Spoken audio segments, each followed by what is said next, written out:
Sir नमस्कार। नमस्कार नमस्कार सर कैसे हैं? अच्छे हैं सर।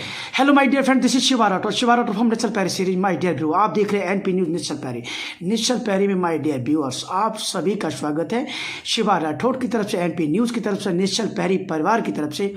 आप सभी व्यूअर्स को, देश की प्रदेश की देवतुल्य सम्मानित जनता को, और हाँ शिव प्रसाद यादव जी, आपको, आपकी पार्टी को, आपके जो भी मित्र मंडली सभी को भैया दूज, धनतेरस एवं दीपावली की ढेर सारी शुभकामनाएं। आपको भी बहुत बहुत शुभकामनाएं, आपके परिवार को बहुत बहुत शुभकामनाएं।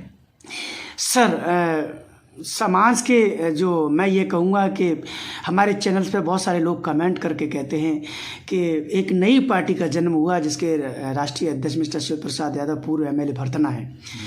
जनाब, सबसे पहले मैं ये जानना चाहूँगा कि आपकी जो सर्वजन सुखाय पार्टी है, इसका प्रमुख एजेंडा क्या है, और प्लीज़ संक्षिप्त में बताएं। Tell me right now mister Yadav ji. जी, हमारी सर्वजन सुखाय पार्टी का मुख्य उद्देश्य अपने समाज के ही सर्वोच्च नेताओं के द्वारा उपेक्षा, उत्पीड़न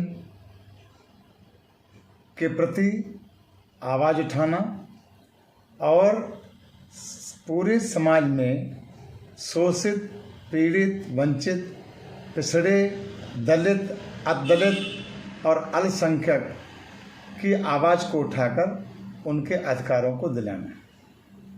गुड, बहुत अच्छी बात है, आप अच्छा काम कर रहे हैं। लेकिन आज मैं ये कहूँगा कि बीजेपी की सरकार है, बीजेपी इस समय रूलिंग कर रही है सेंटर में और स्टेट में। शिवा राठौर नहीं कहता, विपक्षी पार्टियां भी कहती हैं, चाहे प्रदेश की हो और चाहे वो देश की हो, कि महंगाई और बेरोजगारी चरम सीमा पे है। आप भी एक पार्टी के राष्ट्रीय अध्यक्ष हैं, जो आपने अभी नई पार्टी बनाई है। इस संदर्भ में आपका क्या विचार है जनाब? निश्चित रूप से भारतीय जनता पार्टी ने जो जनता को वादे किए थे, उन वादों पर भारतीय जनता पार्टी खरी नहीं उतरी। बेरोजगारों को रोजगार नहीं दिला पाई और महंगाई पर उसने अंकुश नहीं लगा पाया। यहाँ तक कि पिछड़ों के आरक्षण, अनुसूचित जात, अनुसूचित जनजाति के आरक्षणों पर भी उनको बहुत कठिनाई हो रही है। तमाम प्रकार के तरीके अपना करके आरक्षण को उनको ना देना पड़े, इस बात पर भारतीय जनता पार्टी का पूरा दिमाग रहता है, पूरा जोर रहता है। 2024 के चुनाव को लेकर हिंदुस्तान के अंदर सभी छोटी बड़ी पार्टियां इस जिद्दोजहद में हैं। सब ने लंगोट चढ़ा लिया, सब कमर कस के तैयार हैं। वो कहता है कि मेरे 10 जीतेंगे, वो कहता है कि मेरे 25 जीतेंगे, कोई कहता है कि मेरी सरकार बनेगी, और कोई कहता है कि मेरे बिना केंद्र में सरकार नहीं बनेगी। एक तरफ एनडीए है और एक तरफ इंडिया है। Tell me right now mister Shiv Prasad Yadav ji, क्या लग रहा है इसमें? ऊंट किस करवट बैठेगा, और बैठेगा तो क्यों, और बैठेगा तो किधर, बताइए। देखिए, ऐसा है, अभी परिदृश्य पूरा साफ नहीं है। निश्चित रूप से विपक्षी गठबंधन यदि ईमानदारी से काम करें तो भारतीय जनता पार्टी को सत्ता से वंचित किया जा सकता है, लेकिन ये लोग स्वयं एक दूसरे की टांग खींच रहे हैं, इसलिए ऐसा अभी जो मैं ये कहूँगा कि गवर्नमेंट को, जो बीजेपी गवर्नमेंट को लेकर हमने आपसे सवाल किया, आपने गोलमोल घुमा के जवाब दिया। हमारे चैनल पे हमारे व्यूअर्स मुझे फ़ोन करके कहते हैं और कुछ कमेंट भी करते हैं कि शिव प्रसाद यादव जी बीजेपी के बारे में एक शब्द खिलाफ नहीं बोलते, वे बीजेपी की बी टीम है। और मुझे ऐसा लग भी रहा है, क्योंकि आपने जब महंगाई और बेरोजगारी की बात की तो आप टाल मटोल के गोल मटोल जवाब दे गए। आपने मुखर हो गए और उस तरीके से जवाब नहीं दिया जिस तरीके से अन्य पार्टियों के लोग जवाब देते हैं। आप बताइए क्या बात है, वास्तव में आप बीजेपी की बी टीम है? नहीं, कोई गोल मटोल जवाब नहीं है। मैंने आपको साफ साफ कहा है कि भारतीय जनता पार्टी ने जो वादे किए थे उन वादों पर वो खरी नहीं उतरी और देश में बेरोजगारी बढ़ी है, रोजगार के अवसर कम हुए हैं, व्यापार खत्म हुआ है, व्यापारियों को नुकसान हुआ है, देश की अर्थव्यवस्था को नुकसान हुआ है, हर आदमी पीड़ित है। और जहाँ तक महंगाई की बात है तो महंगाई भी चरम सीमा पर है। इसमें कोई गोल मटोल जवाब नहीं है, अपनी अपनी भाषा शैली की बात है। हम किसी अलग भाषा से उनकी आलोचना करते हैं, कोई दूसरी भाषा आलोचना करता है, कोई हल्ला बोल की भाषा से आलोचना करता है तो कोई संस्कारित भाषा में आलोचना करता है। इसको आप गोल मटोल मत समझिए। हल्ला बोल शब्द तो एक ही जगह इस्तेमाल होता है। मुझे लग रहा है अपनी लाइन पे आ गया जनाब। सर ईमानदार माय व्यूअर्स, आप देख रहे हैं जैसा कि आप लोगों ने कहा था कि आप सवाल ये पूछिएगा, तो मैंने सवाल भी पूछ लिया, उसका जवाब भी दिया है मिस्टर शिव प्रसाद जी ने, और आप सुन भी रहे हैं और देख भी रहे हैं। सर आप ईमानदारी से बताइए, जो चुनाव में आपकी पार्टी का प्रमुख मुद्दा क्या रहेगा ईमानदारी से? 2024 के चुनाव में जो लोकसभा का चुनाव होगा, और मैं समझता हूं कि कहीं लड़ाई न लड़ाएं, जो 5-6 जिले यहाँ तो आप जरूर अपने प्रत्याशी उतारेंगे, एक कन्नौज, एक इटावा, एक मैनपुरी और एक एटा और एक फिरोजाबाद, इतने तो उतारेंगे ही उतारेंगे कि यादव बाहुल क्षेत्र है। फर्रुखाबाद और अकबरपुर और भी ये अच्छा, मैं माफ़ी चाहूँगा, मैं पूरी तरीके से कंप्लीट नहीं था। चलिए, तो क्या योजना है आपकी? ऐसा है, बहुत अच्छा प्रश्न किया है डॉक्टर साहब ने। देखिए, बैकवर्ड की चिंता जिनको करनी चाहिए थी, समाजवादी पार्टी को, उन्होंने बैकवर्ड की चिंता नहीं की। उन्होंने केवल अपने गोत्र की चिंता की, अपने परिवार की चिंता की। अनुसूचित जाति की चिंता जिनको करनी चाहिए थी, उन लीडर्स ने अनुसूचित जाति की चिंता नहीं की। इसलिए बैकवर्ड और अनुसूचित जाति, इन दोनों प्रमुख लीडर्स से हट करके मजबूरी में भारतीय जनता पार्टी के पास गया है। बैकवर्ड और ऐसे समाज का कोई भी व्यक्ति, कोई भी नेता भारतीय जनता पार्टी के साथ खुश नहीं है, इसलिए वो वापस आना चाहता है।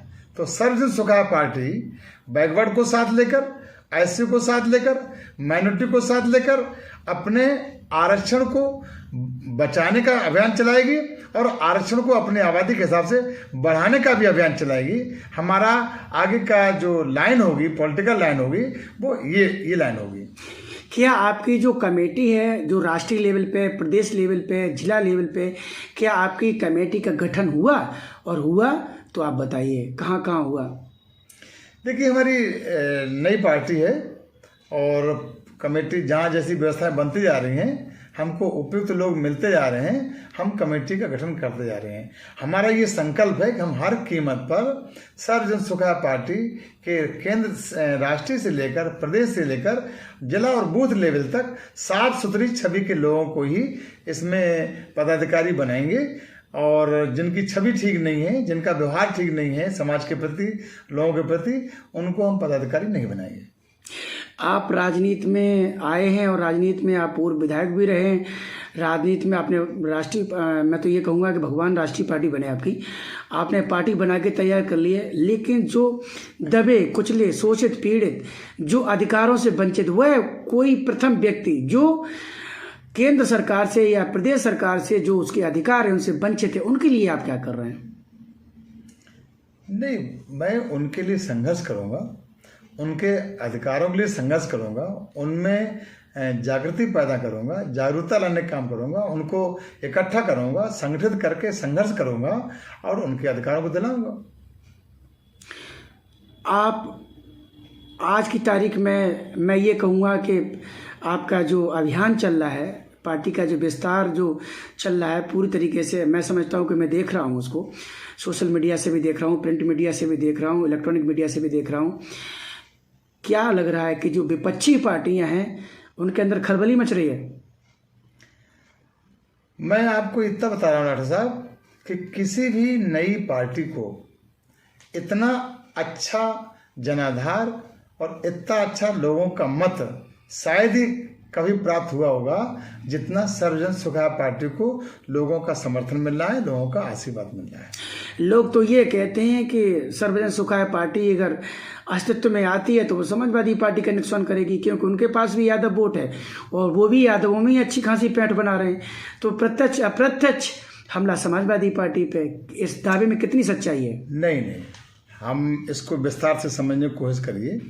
हमारी आबादी इस पूरे उत्तर प्रदेश में यादव समाज की आबादी 12.5% है और समाजवादी पार्टी जिस यादव का प्रतिनिधित्व करती है, जिस यादव के गोत्र का प्रतिनिधित्व करती है, वो दावा पूरे यादव करती है, लेकिन सच्चाई में प्रतिनिधित्व वो केवल 1.5% यादव का करती है और 11% यादव आज बिना नेतृत्व के है पूरे उत्तर प्रदेश में। मैं उस 11% यादव के सम्मान के लिए, स्वाभिमान के लिए, उसकी प्रतिष्ठा के लिए संघर्ष करूंगा, उनमें अवेयरनेस लाने का प्रयास करूंगा और उनको ये बताने का प्रयास करूंगा कि awareness is life and unawareness is death. जो जागरूक है वही राजा है और जो जागरूक नहीं है वो गुलाम है। तो हमें जागरूकता की कमी है, उसको जनजागरण के माध्यम से अपना काम करेंगे, लोगों को इकट्ठा करेंगे और 11% प्रदेश के 11% यादव समाज को इकट्ठा करके हम अपनी पार्टी को मजबूत करेंगे। सिर्फ यादवों की करेंगे, उसमें अन्य जो नॉन यादव जो जाति हैं उन्हें आप जगह नहीं देंगे क्या? मैंने आपको पहले बताया कि मैं यादवों को जोड़ करके, पूरे बैकवर्ड की कमिटी को जोड़ करके, पूरे ऐसी समाज को जोड़ करके, पूरी माइनॉरिटी को जोड़ करके हम आरक्षण के लिए संघर्ष करने जा रहे हैं। आरक्षण बचाओ और आरक्षण बढ़ाओ।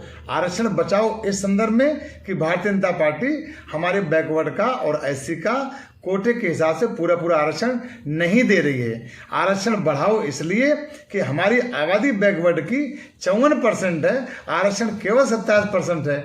तो जिसकी जितनी हिस्सेदारी, उसकी जिसकी इतनी भागीदारी, उसकी उतनी हिस्सेदारी होनी चाहिए। हम इसके लिए संघर्ष करेंगे। समाजवादी पार्टी के कई जो कार्यकर्ता हैं जो मेरे से जुड़े हुए हैं, वो ये लोग कहते हैं कि साहब ये तो कुछ नहीं, ये तो सपा के पैर में पैर दे रहे हैं और वहीं उन्हीं की आलोचना करते हैं। इसका खंडन करिएगा आप। नहीं, हमारी अपनी खुद की पार्टी है। हमारी पार्टी का नाम सर्वजन सुखाय पार्टी है, सबको सुख देने वाली पार्टी है। हम अपनी पार्टी का जनाधार बढ़ा रहे हैं, हम किसी के पैर में पैर नहीं दे रहे हैं। उन्होंने ही पूरे उत्तर प्रदेश के यादव समाज के पैरों को काटा है और पूरे उत्तर प्रदेश के यादव समाज के पैरों को काट करके अपने परिवार के पैरों को मजबूत किया है। ये हम उन पर आरोप लगा रहे हैं और हम समूचे समाज को इकट्ठा करेंगे और समाज को आगे ले जाने का काम करेंगे, समाज की प्रतिष्ठा को बढ़ाने का काम करेंगे। एनपी न्यूज़ चैनल के माध्यम से जनाब, आप देश की, प्रदेश की, इटावा की देवतुल्य सम्मान जनता के लिए आप कोई प्रमुख संदेश देना चाहेंगे? मैं पूरे देश, प्रदेश, जिले की जनता को आगे आने वाले जो त्यौहार हैं उनके लिए बधाई देता हूँ, शुभकामनाएं देता हूँ और ये अपेक्षा करता हूँ कि हमें बैकवर्ड को, एससी को, एसटी को और दलित शोषित पीड़ित लोगों को अपने अधिकारों के प्रति जागरूक होना पड़ेगा और नए सिरे से हमें एक संघर्ष छेड़ करके अपने हकों को प्राप्त करना पड़ेगा। सर, शिवा राठौर की तरफ से, एनपी न्यूज़ की तरफ से, निश्चल पैरी परिवार की तरफ से आपको पुनः, आपकी पार्टी को, आपके पदाधिकारियों को, आपके क्षेत्र, जिला, प्रदेश, देश की देवतुल्य सम्मान जनता को दीपावली, भैया दूज एवं धनतेरस की ढेर सारी शुभकामनाएं। जय हिंद। आपको भी।